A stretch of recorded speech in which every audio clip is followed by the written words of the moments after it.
Fish is such a beautiful thing to paint with watercolor. In this tutorial, I'm gonna show you how to paint a fish from start to finish.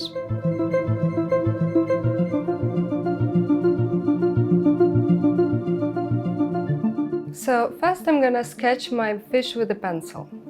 I'm doing a very rough sketch and I just want to place correctly fish on my page, but I won't go into any details. And will sketch my eye so I don't paint over it. I'll just marking where my fins are, but I won't go into details. I will do that with watercolor. And the tail gonna be somewhere here. Now I will go with watercolors. I will use two colors for the fish.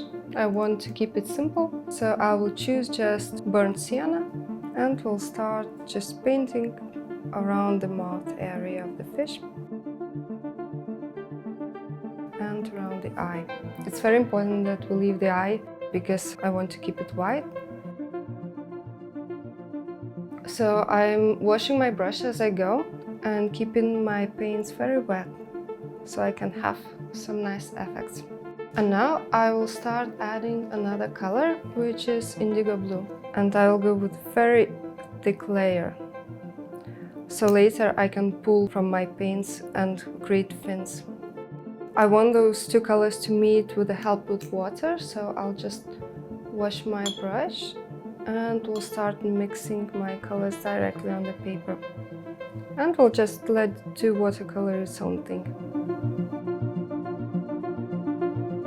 We'll add more color.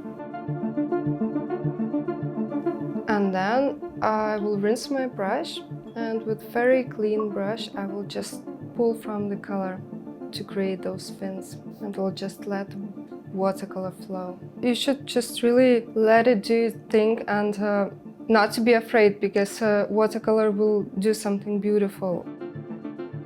See, if anything is not flowing quite correctly, you can always, either lift the color a bit. I will add slightly different blue so it's more interesting. Keep very wet, because on the very wet paper, watercolor will flow more freely. So here's now a bit dry, but I will add color as if it would bleed naturally.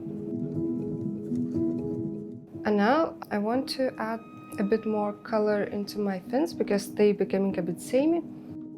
And I want to re-wet the parts that dried, and we'll go with the deep gold. Beautiful effects happening already. I will use paper towel to absorb my puddles. Doing effects like that, it's better to paint as big as you can, because then watercolor will have some room to spread. So as it dries, I'm just observing and adding more color where I think it could benefit. When the color dries, watercolor doesn't spread as much and you have a bit more control. Always rinse your brush and use cleaner brush on the parts you want to keep lighter. Like I want to keep my top a bit lighter than the bottom, and I just go with a clean brush. If you add water to a bit dry parts, the water will push watercolor away, and you will also get some nice effects. So I look at my fish and the parts that becoming a bit flat, I can add either more watercolor or more water to force the effect.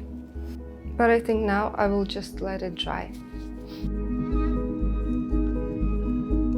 Now my fish starts drying and I see the parts where I want to add more color. I want to make this fish a bit rounded, so I'm gonna add color to the body and to the sides, and it will create a bit of curve.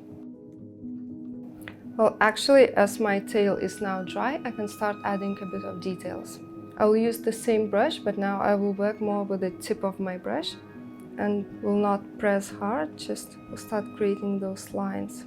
So when I press my brush a bit harder, I get thicker line, and when using only the tip, I'll get thinner line. And I'll try maybe a bit thinner brush. And now I will have mixture of both thin and thick lines. And now I can paint the eye. Because it's dry around the eye, I'm not afraid to mess it, so I can paint the pupil of the eye. I'll take very dark color. So if you have a look at it in the fish eye, it's never perfect circle. Sometimes it has like really weird wavy line. And now again, I will leave it to dry. Now I will take graphite pencil and will use it to emphasize the details, just to bring back the shape of the fish a bit more. Really want to add the texture here, and graphite pencil lays over watercolor very nicely.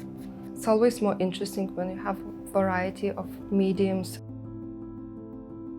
And now I will take this oval brush and I want to make a texture of a fish skin.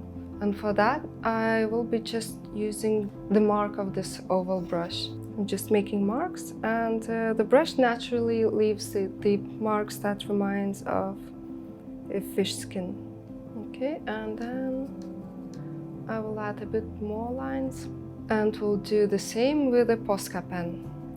Alright, so I'm bringing highlights. It's always nicer when you go over dark parts of your painting. I'll add the highlight to an eye pupil, and it's more realistic. And just want to add highlights to the fish skin.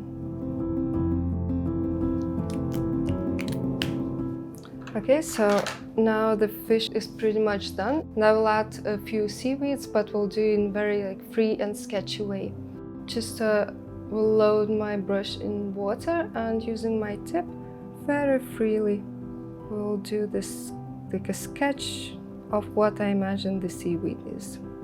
Just using the color of my dirty water, and then want to add another color and just let it spread. And I'll also, because I've used graphite here, I want to bring a bit more graphite to my seaweeds as well. Just very sketchy.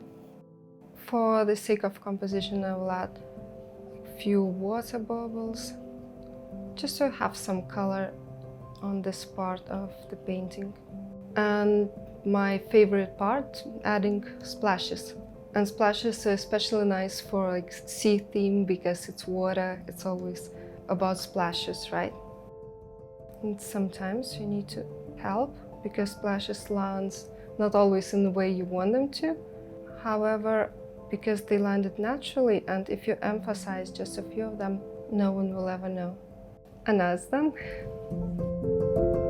I hope you enjoyed this tutorial. Follow Domestika on social media. If you want to learn more about watercolor techniques, check out my online course on Domestika.